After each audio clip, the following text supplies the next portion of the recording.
മുഖ്യമന്ത്രിയെ തിരഞ്ഞെടുക്കുന്ന കാര്യത്തിൽ കേരളം ഇതുവരെ കാണാത്ത ചർച്ചയാണ് ഡൽഹിയിലും തിരുവനന്തപുരത്തുമൊക്കെയായി നടന്നത്. അവസാനം ഒരു പേരിൽ എത്തിച്ചേരുന്നതുവരെയും ചർച്ചയായിരുന്നു.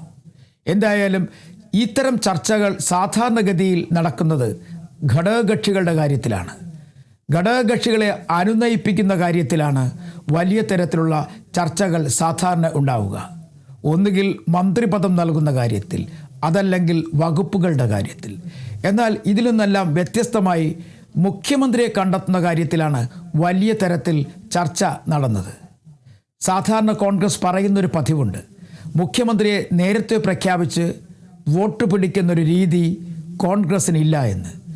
പാർലമെൻ്ററി പാർട്ടി നേതാവ് ആരാണെന്നുള്ള കാര്യത്തിൽ അന്തിമ തീരുമാനം എടുക്കുന്നതെന്നും. എന്നാൽ കേരളത്തെ സംബന്ധിച്ചിടത്തോളം ഒരേപോലെ 3 നേതാക്കന്മാരാണ് പാർട്ടിക്ക് മുന്നിൽ ഉയർന്നു വന്നത് മുഖ്യമന്ത്രി സ്ഥാനത്തിന് വേണ്ടി. AICC general secretary KC Venugopal, അതിനെല്ലാം ഉപരിയായി കഴിഞ്ഞ 5 വർഷമായി പ്രതിപക്ഷ നേതാവായി പ്രവർത്തിച്ച VD സതീശൻ, പിന്നീട് രമേശ് ചെന്നിത്തല. 3 പേരും അണികൾക്ക് പ്രിയപ്പെട്ടവരാണ്. എന്നാൽ ഗ്രൂപ്പുകളുടെ കാര്യത്തിൽ പറയുമ്പോൾ അങ്ങോട്ടും ഇങ്ങോട്ടും അല്ലറ ചില്ലറ ചില ചെറിയ പ്രശ്നങ്ങൾ ഉണ്ടെന്ന് മാത്രം. 3 പേരും തെരഞ്ഞെടുപ്പ് വിജയം വന്ന ദിവസം ഒരുമിച്ചു, ഒത്തുചേർന്നു, കേക്ക് മുറിച്ചു, മധുരം നൽകി, സ്നേഹം പങ്കുവച്ചു, സന്തോഷം പങ്കുവച്ചു. പക്ഷേ മുഖ്യമന്ത്രിയുടെ കാര്യമെടുത്തപ്പോഴേക്കും ആരും ഒരു വിട്ടുവീഴ്ചയ്ക്കും തയ്യാറായില്ല. അങ്ങോട്ടും ഇങ്ങോട്ടും അണികൾ ഫ്ലക്സുകൾ ഉയർത്തി, തെരുവുകളിലിറങ്ങി വലിയ തരത്തിലുള്ള പ്രതിഷേധങ്ങൾ സംഘടിപ്പിച്ചു. എന്നാൽ ഈ പ്രതിഷേധങ്ങളും ഈ ഫ്ലക്സ് ഉയർത്തലുമെല്ലാം സ്വിച്ച് ഇട്ടതുപോലെ തന്നെ മിനിറ്റുകൾക്കുള്ളിൽ നിർത്താൻ AICCക്ക് കഴിയുകയും ചെയ്തു. ഇത്തരം കാര്യങ്ങൾ AICCക്ക് ഒരു കൃത്യമായ നിലപാടുണ്ടെങ്കിൽ ഒരു മുഖ്യമന്ത്രിയെ തിരഞ്ഞെടുക്കുന്ന കാര്യത്തിൽ ഇത്ര കൊണ്ടുപിടിച്ച ചർച്ചയിലേക്ക് പോകേണ്ട ഒരു കാര്യവുമില്ല. അതിനൊരു തെളിവാണ് വളരെ വേഗത്തിൽ തന്നെ തെരുവുകളിലെ പ്രകടനം ഒഴിവാക്കാൻ AICCക്ക് കഴിഞ്ഞത്. ഇതേ നിലപാട് വളരെ വേഗത്തിൽ സ്വീകരിച്ചിരുന്നുവെങ്കിൽ മുഖ്യമന്ത്രിയെ തിരഞ്ഞെടുക്കുന്ന കാര്യത്തിലും ഇത്രയും നീണ്ടുപോകേണ്ട ഒരു സാഹചര്യം ഉണ്ടാകില്ലായിരുന്നു. എന്തായാലും വലിയ തരത്തിലുള്ള രോക്ഷമാണ് ഘടകകക്ഷികൾ കഴിഞ്ഞ ദിവസങ്ങളിൽ പ്രകടിപ്പിച്ചത്, പ്രത്യേകിച്ചും മുസ്ലിം ലീഗ്. ലീഗിനെ സംബന്ധിച്ചിടത്തോളം അവർ നിർണായകമായ പങ്കാണ് UDFൻ്റെ വിജയത്തിൽ വഹിച്ചത്. പ്രത്യേകിച്ചും വടക്കൻ കേരളത്തിൽ കിട്ടാത്ത പല സീറ്റുകളും നേടിയെടുക്കാൻ കോൺഗ്രസിന് സഹായിച്ചു. വലിയ വിജയം കോൺഗ്രസിന് സമ്മാനിക്കുന്നതിന് പിന്നിൽ ലീഗിൻ്റെ കൈയയച്ച സഹായവും ഉണ്ടായിരുന്നു. അതുകൊണ്ട് തന്നെ ലീഗ് പറയേണ്ട കാര്യങ്ങൾ വെട്ടിത്തുറന്ന് പറയുകയും ചെയ്തു. ചർച്ച നീണ്ടുപോയതിലാണ് അവർക്ക് വലിയ തരത്തിലുള്ള ഒരു പ്രതിഷേധമുള്ളത്. ആ പ്രതിഷേധം അവർ രേഖപ്പെടുത്തുകയും ചെയ്തു.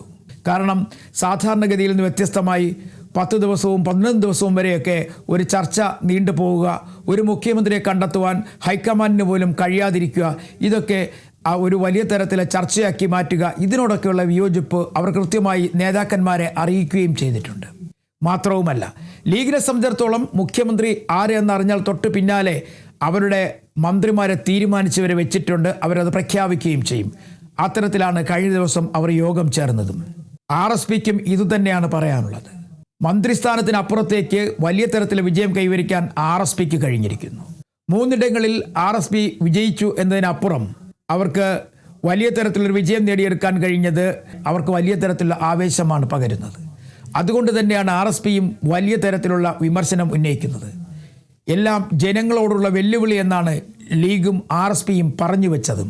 ഒരു കാരണവശാലും ഇത്തരത്തിൽ കാര്യങ്ങൾ നീണ്ടുപോകുന്നതിനോടുള്ള വിയോജിപ്പ് അവരറിയിക്കുകയും ചെയ്തു. എന്താണ് കോൺഗ്രസിന് ഇക്കാര്യത്തിൽ സംഭവിച്ചത് എന്നുള്ളതാണ് എല്ലാവരും അന്വേഷിക്കുന്നത്. കൂട്ടുത്തരവാദിത്വം നഷ്ടപ്പെട്ടതല്ല, പലരും പലർക്കു വേണ്ടി ബാധിക്കാൻ വ്യത്യസ്ത ചേരികളിൽ നിന്നതാണ് ഒരു പരിധിവരെ ഇത്തരത്തിൽ പ്രശ്നങ്ങൾക്ക് വഴിവെച്ചത്. പ്രത്യേകിച്ചും മുഖ്യമന്ത്രിയെ കണ്ടെത്തുന്ന കാര്യത്തിൽ, ഒരു നേതാവിനെ കണ്ടെത്തുന്ന കാര്യത്തിൽ ഇങ്ങനെ വിഘടിച്ച് നിന്ന് ചർച്ച ചെയ്യുന്നൊരു പാരമ്പര്യം പണ്ടേ കോൺഗ്രസ്സിലുള്ളതാണ്.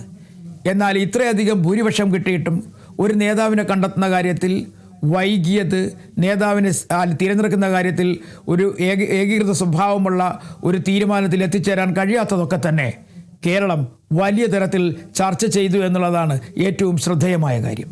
ഇനി ഭരണപരമായ കാര്യങ്ങളിലും ഇത്തരത്തിൽ ഒരു പിന്നോക്കം പോക്ക് അല്ലെങ്കിൽ എല്ലാത്തിനും ഒരു കാലതാമസം എടുക്കുന്നത് വരുമോ എന്നുള്ളതാണ് പല ആളുകളുടെയും ചോദ്യം.